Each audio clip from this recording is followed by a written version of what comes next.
Salam sejahtera saya ucapkan kepada semua. Kumpulan kami akan membentangkan tentang jenis-jenis kamus, iaitu 3 kamus: kamus eka bahasa, kamus dwi bahasa, dan kamus aneka bahasa. Yang pertama ialah kamus dwi bahasa. Kamus dwi bahasa ini seperti yang kita tahu dikenali sebagai kamus bilingual yang mempunyai 2 bahasa dan disusun untuk membantu menyebarluaskan penggunaan bahasa Melayu dalam kalangan mereka yang kurang fasih berbahasa Melayu. Penekanan aktiviti terjemahan daripada bahasa Melayu kepada bahasa asing seperti bahasa Inggeris atau bahasa Cina, dan kamus ini merupakan kamus yang menghubungkan kosakata 2 bahasa melalui terjemahan pandanan, iaitu maksudnya adalah sama dan terjemah maksudnya terus kepada bahasa asing tersebut. Seterusnya ialah sedikit sejarah tentang perkembangan kamus dwi bahasa ini, iaitu A Chinese Vocabulary of Malacca was and Fresh collected between AD 1403 dan 1511 atau himpunan 482 daftar kata Cina Malaja Guiyu yang dikumpul sekitar tahun 1403 hingga 1511 Masihi. Disifatkan daftar kata yang terawal daripada Asma pada tahun 1987, dan penemuan ini diikuti dengan penyusunan 426 daftar kali Itali Melayu yang disusun oleh Antonio Vigafredo pada tahun 1522. Dan kamus dwi bahasa ini dianggap penting hasil susunannya oleh sarjana British ialah A Malay English Dictionary susunan R.J. Wilkinson pada tahun 1901 yang dianggap sebagai magnum opus. Dan pada abad ke-20 pula, senario penyusunan kamus dwi bahasa ini mengalami transformasi apabila wujud organisasi dan individu tempatan yang merajui usaha penyusunan kamus. Kesimpulannya, perkembangan kamus dwi bahasa ini dianggap penting kerana dia membantu aktiviti perdagangan pada zaman dahulu supaya pedagang asing mereka boleh memahami dan berkomunikasi dengan penduduk tempatan di Tanah Melayu. Seterusnya ialah kamus eka bahasa. Kamus eka bahasa hanya menggunakan 1 bahasa saja.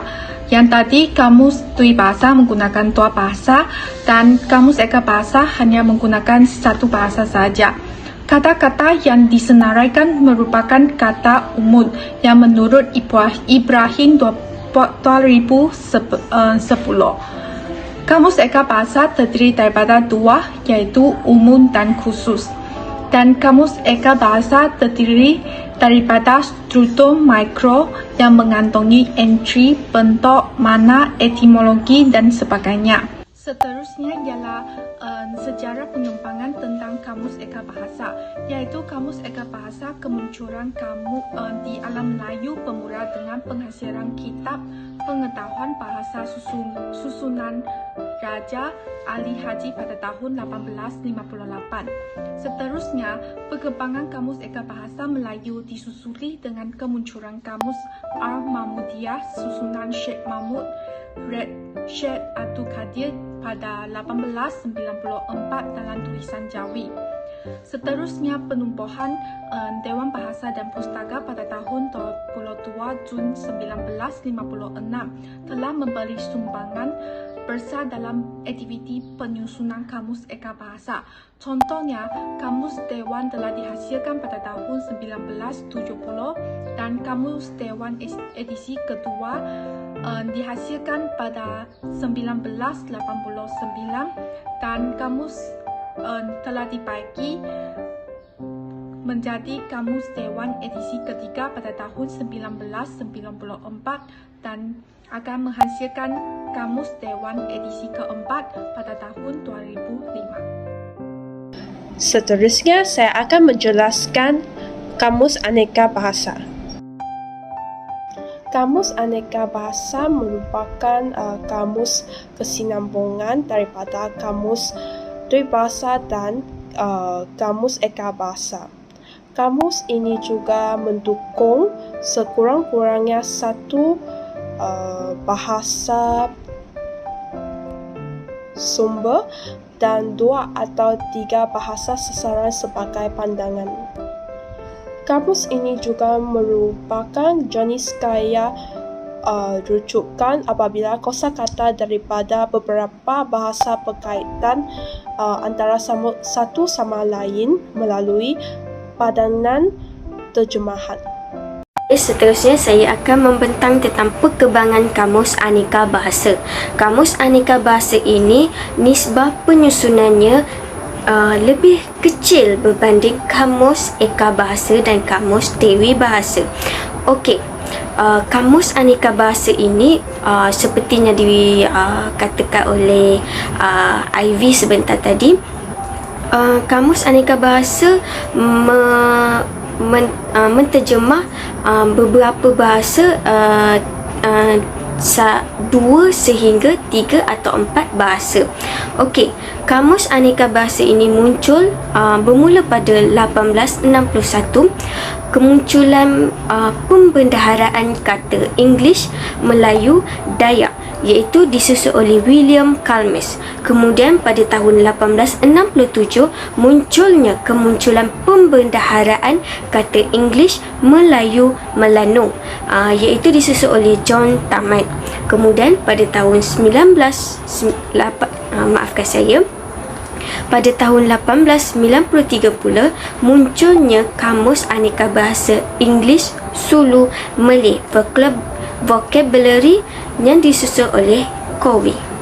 Okey, seterusnya kita akan lihat perkembangan Kamus Aneka Bahasa, iaitu kemunculan yang pertama, penulis Melayu bermula membuka mata untuk menghasilkan Kamus Aneka Bahasa bermula pada tahun 1900 sehingga 1990-an, iaitu yang pertama terhasilnya Kamus Lorat 4 bahasa Arab, Parsi, Urdu dan Melayu pada tahun 1908 yang disusun oleh Muhammad Jaafar Haji Mului.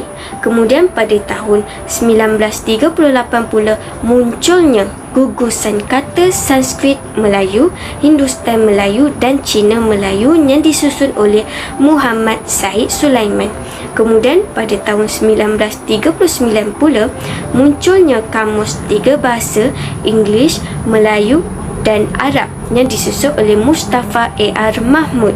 Kemudian pada tahun 1959 munculnya Kamus Berguna Bahasa Melayu, Tionghoa dan English yang disusun oleh Lu Po Ye.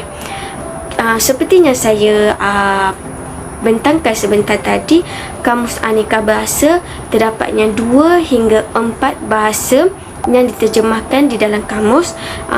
Contohnya Kamus Lorat 4 bahasa. Ada 4 bahasa di dalam kamus tersebut, iaitu Arab, Parsi, Urdu dan Melayu. Perkembangan Kamus Aneka Bahasa yang seterusnya adalah pada tahun 1960, iaitu kemunculan Kamus Umum Bahasa Melayu, English, Tionghoa yang disusun oleh Li Yukai. Pada tahun 1961 pula, Kamus Melayu Tionghoa English Standard telah dimunculkan dan disusun oleh Robert James Brooker dan M.B. Zen. Pada tahun yang seterusnya ialah R.N. Veerapan telah menerbitkan Kamus Bahasa Melayu, Tamil dan English. Dan pada 1963, Ip Siu Chen telah menerbitkan Kamus Perkataan Seerti, iaitu Bahasa Melayu, English dan Tionghoa. Dan pada 1967 pula, Li Yukai telah menerbitkan Kamus Umum Bahasa Malaysia, English dan Tionghoa. Kamus Aneka Bahasa telah meneruskan perkembangannya pada tahun 1977, iaitu N.V. Roth It telah menerbitkan Kamus Bahasa Malaysia, Rusia dan English. Dan pada tahun yang seterusnya iaitu 1981, Lutfi Abbas telah menerbitkan Kamus Bahasa Malaysia, Tionghoa dan English. Dan pada 1982 kemunculan kamus kini yang adanya 3 bahasa iaitu bahasa Melayu, English dan Cina. Pada tahun 1984 pula kemunculan kamus Oxford English Picture Dictionary yang disusun oleh E.C. Purnwell. Dan pada 1986 Wichen Ten Treseni telah menyusunkan kamus Thai, Malay dan English Dictionary. Dan pada tahun yang seterusnya ialah kamus 3 bahasa federal iaitu bahasa Malaysia, bahasa Cina dan bahasa English yang disusun oleh Azizi Rahman. Dan pada tahun 1988 Chong Siu Hua telah menerbitkan kamus 3 bahasa iaitu bahasa Melayu, Cina dan English.